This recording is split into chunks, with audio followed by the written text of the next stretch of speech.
சென்னை வண்ணாரப்பேட்டை சஞ்சீவராயன் கோவில் தெருவை சேர்ந்தவர்தான் சரவணன். வயது 42. இவர் ஒரு பெயிண்டர்.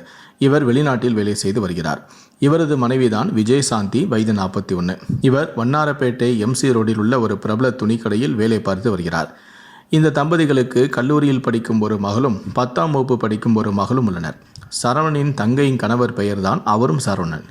நேற்று முன்தினம் காலை விஜயசாந்தி வீட்டில் தூக்கில் தொங்கிய நிலையில் கிடந்துள்ளார்.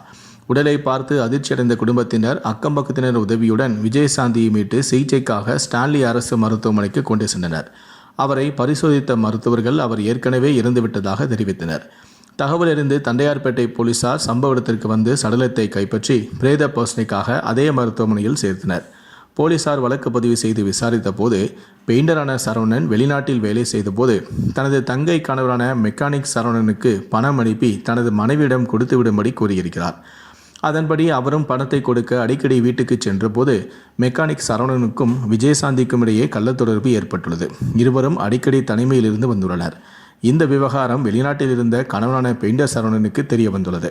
இதனால் மனைவி மீது கோபமடைந்த பெயிண்டர் சரவணன் கடுமையாக அவரை திட்டி வந்துள்ளார்.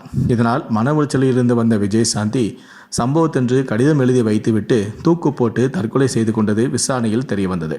போலீசார் கைப்பற்றிய அந்த கடிதத்தில், எனது கணவரான சரவணனும் கள்ளத்தொடர்பில் இருந்த சரவணனும் தான் என் சாவுக்கு காரணம் எனவும் அவர்கள் மீது நடவடிக்கை எடுக்க வேண்டும் என குறிப்பிட்டிருந்ததாக கூறப்படுகிறது.